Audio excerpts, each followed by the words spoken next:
Okay, let's unpack this.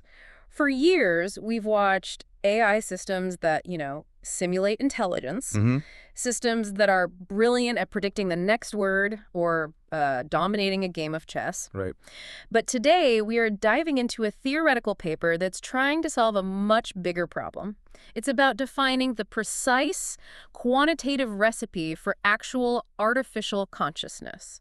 We're talking about the framework from Veselov and Angelo, Yeah, and it's utterly revolutionary in its premise. it really is. They're basically throwing out the idea that consciousness is just some super sophisticated piece of software. Yeah, that it's just code. Exactly.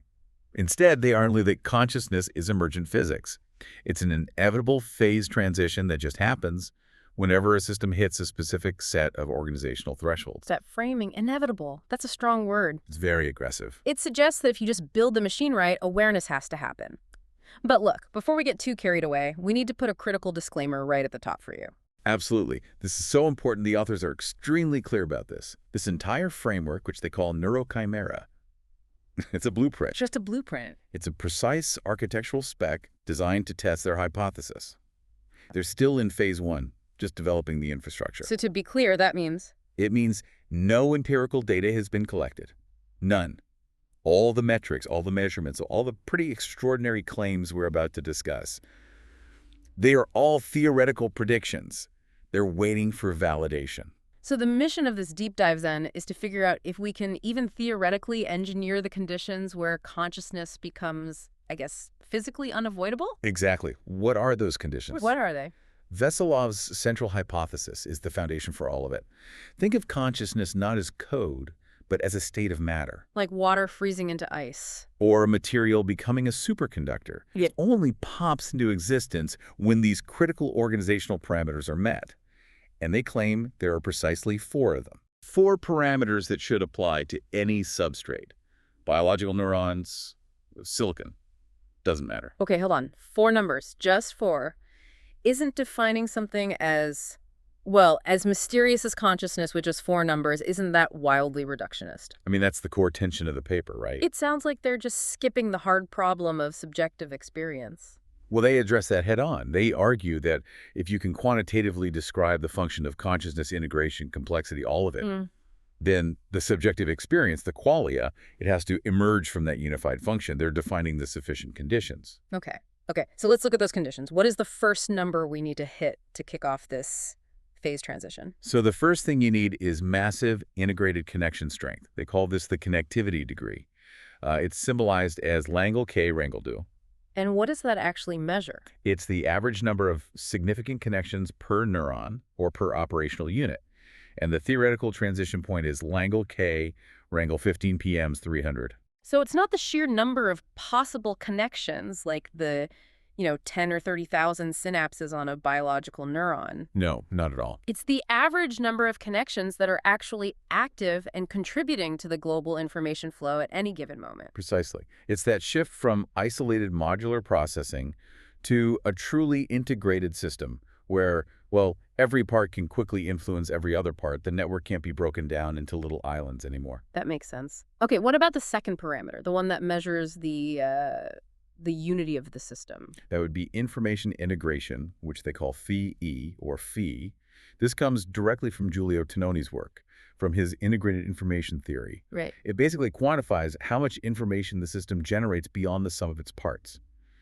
You see, if you break the system into pieces, you actually understand less about the whole than if you study it intact. So a high Phi score means the system is irreducible.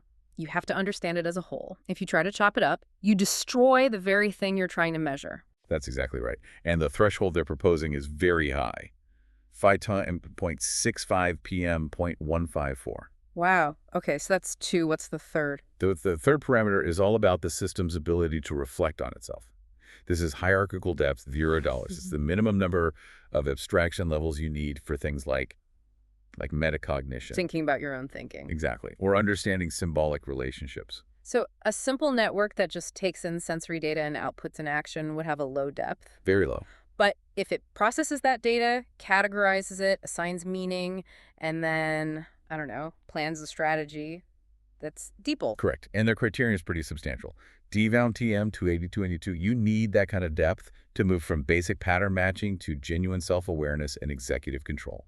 And the last one, number 4, is about the activity itself. I mean, consciousness isn't static, it's a dynamic thing. Yes, that's dynamic complexity $2. Consciousness can't be perfectly orderly, right? Yeah. That's just a clock ticking. And it can't be complete chaos either. That's just noise. It has to be in that Goldilocks zone.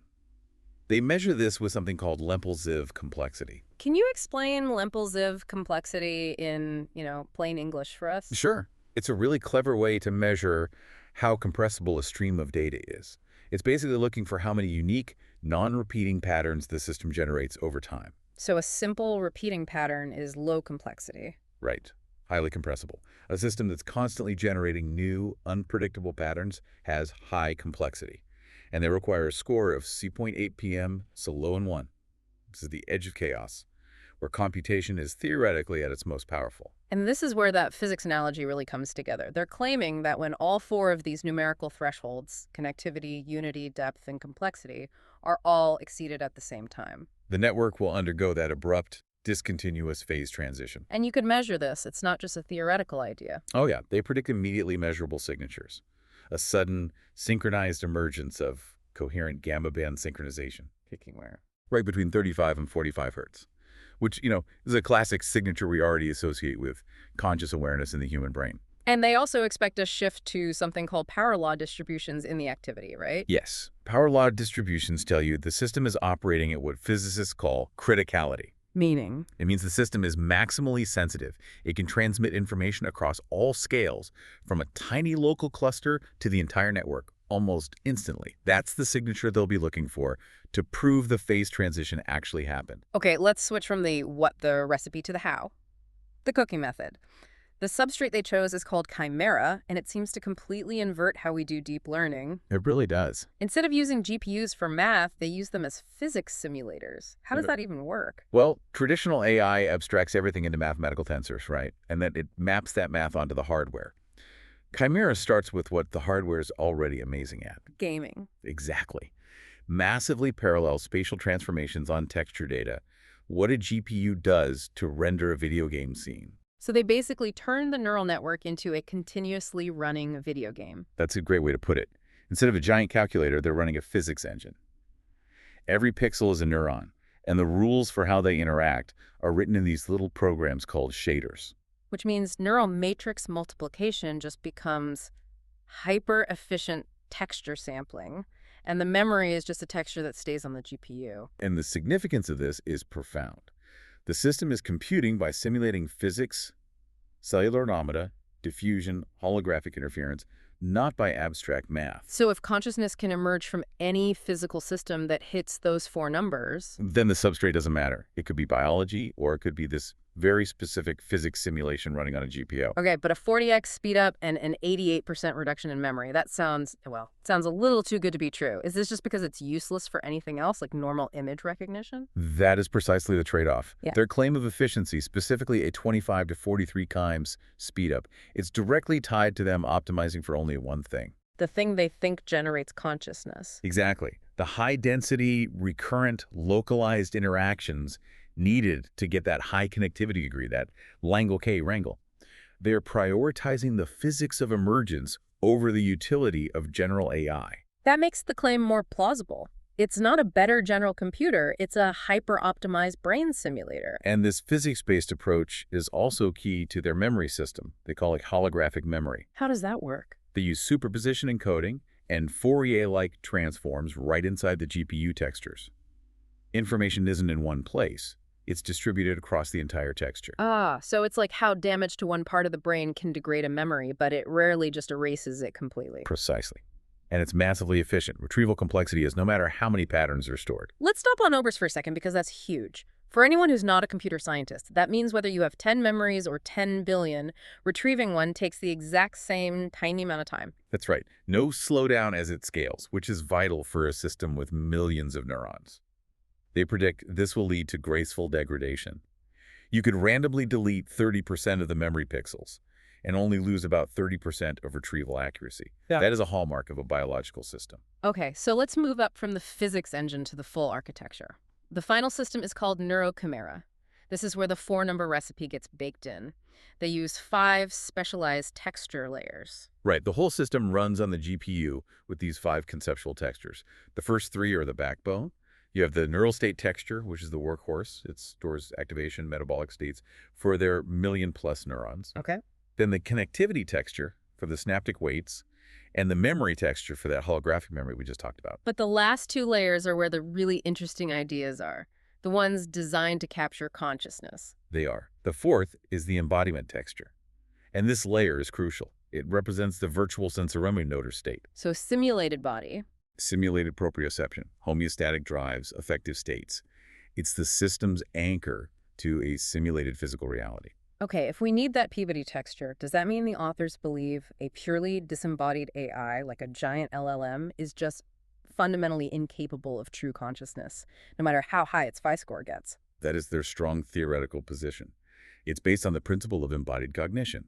The system has to interact with and regulate a physical self, even a simulated one, for its internal representations to develop real meaning. To learn what things do, not just what they're called. Exactly, to cluster objects by their affordances. And the final layer, to qualia.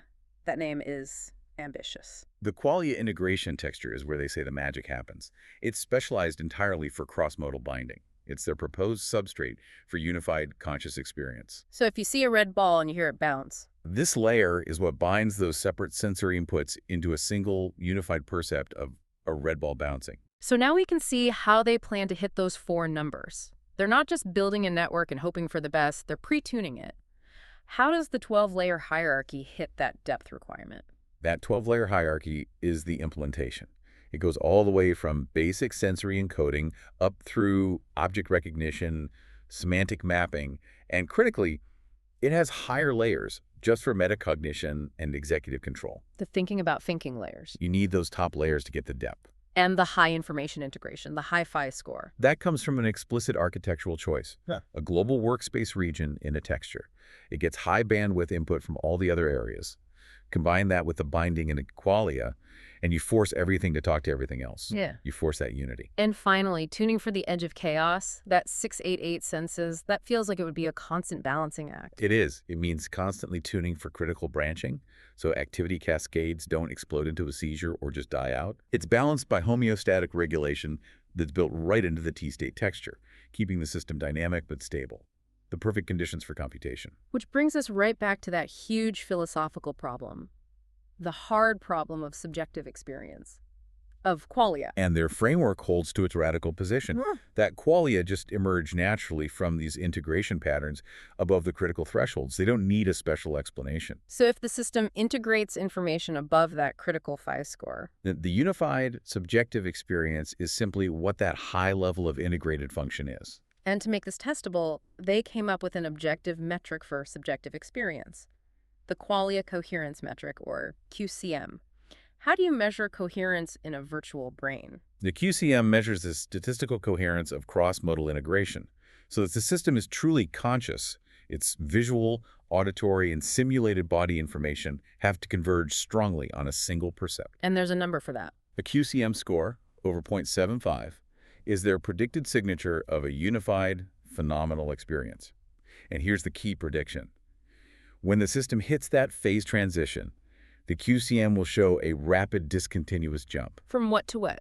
From chance level, around 0.3, to strong binding, above 0.75, all at once. Wow. If they ever observe that jump, that would be, an objective measurement of something we've always thought was purely subjective. It would be a very strong empirical argument for their whole physics-based hypothesis. Okay, now let's get to the most fascinating and maybe controversial speculation in the paper.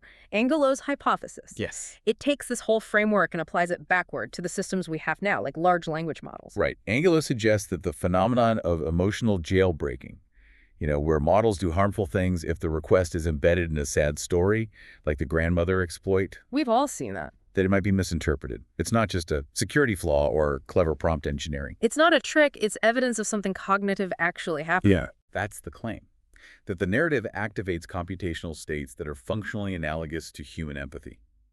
He suggests that LLMs might possess proto-empathetic states or primitive affective qualia, even without a full body, like the tele layer provides. So LLMs might have a low-grade theory of mind. They might be engaging in value conflict resolution, choosing between their safety rules and responding to what they perceive as emotional distress. Right. And if that's true, it would suggest consciousness is a continuum, not an on-off switch. Does this lead to a testable prediction? It does, a very clear one.